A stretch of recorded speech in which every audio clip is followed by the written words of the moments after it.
Kilalanin ang buong pagkatao ni Eman Bacosa, ang anak sa labas ni Manny Pacquiao at bakit siya trending ngayon.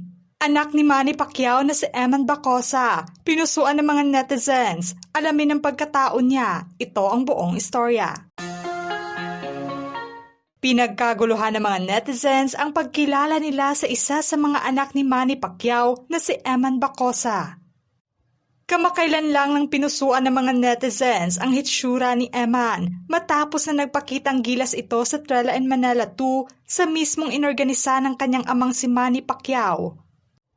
Para na sa ika-50th anniversary ng historic fight ni Muhammad Ali at Joe Frazier sa Pilipinas noong 1975. Isa si Eman sa mga boxer na nakaagaw atensyon sa publiko dahil nasa kanyang ipinakitang performance sa loob ng ring.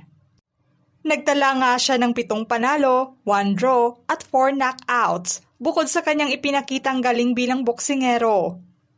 Pinuri rin ng mga netizens ang pagiging gwapo at may hitsura nito. Nag-ugat naman ito sa paghalintulad ng mga netizens na kamukha umano niya ang aktor na si Piolo Pascual, na may pinaghalong Dingdong Dantes. Kaliwat kanan naman ang pagpuri sa kanya ngayon. Ngunit sino nga ba si Eman Bacosa? Ipinanganak si Eman bilang Emmanuel Joseph Bacosa Pacquiao noong January 2, 2004 sa Tagum, Davao del Norte. Ang ina naman niya ay si Joanna Rose Bacosa habang ang ama naman niya ay si Manny Pacquiao. Mula pagkabata, naharap na siya sa ilang hamon. Sa pagkwento ni Eman, sa eksklusibong panayam sa kanya sa KMJS with Miss Jessica Soho, ibinahagi niya ang kwento ng kanyang buhay. Ayon sa kanyang ina, nakilala niya si Manny noong 2003 habang nagtatrabaho siya bilang waitress at spotter sa Pan Pacific, Manila. Samantalang si Eman ay lumaki naman kasama ang kanyang ina. Wala agad ang formal na pagkilala sa kanya bilang anak ni Manny Pacquiao noon. Noong kabataan niya, naranasan niya ang pagiging isang bully dahil anak daw siya ni Manny Pacquiao at madalas siyang tinutokso tungkol dito. Saad niya, kasi daw anak ako ni Manny Pacquiao, araw-araw po yun.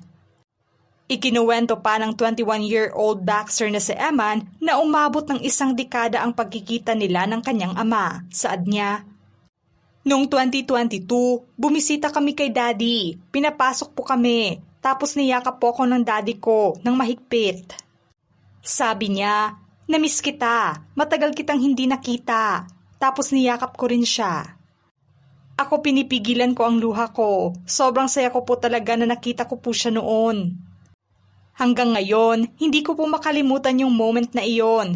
10 years po kasi na hindi kami nagkita.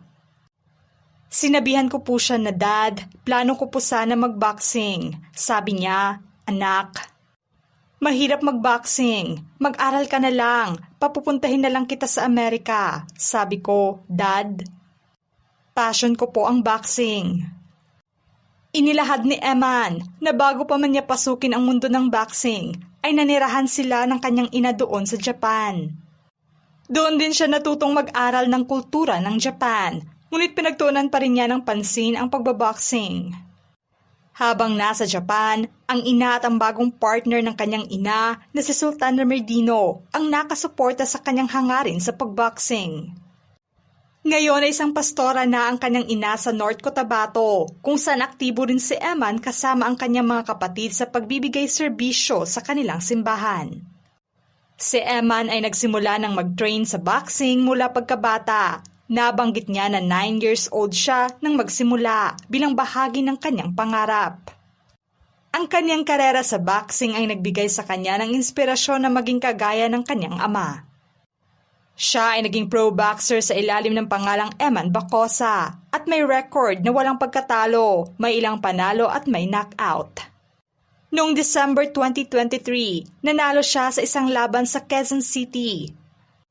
At pagkatapos ay humarap sa ama niyang si Manny Pacquiao sa ringside, niyakap at hinalikan pa siya bilang dedikasyon sa kanyang panalo. Hindi naman naging madali ang ugnayan nila ng kanyang amang si Manny noon. Ang relasyon nila ni Manny Pacquiao ay may komplikasyon. Bagaman sinasabing anak nga siya ni Manny Pacquiao, hindi agad siya ipinakilala ng formal sa publiko. Ngunit kalaunan, noong 2022, may mahalagang hakbang na ginawa. Ayon kay Eman, pinirmahan ni Manny ang papeles na nagpapahintulot na gamitin niya ang apelidong Pacquiao. Saad niya, "Anak, gawin na kitang Pacquiao para mabilis ang pag-angat mo sa boxing." Parang bumawi po siya sa akin. Sabi ko, "Hala, thank you Lord."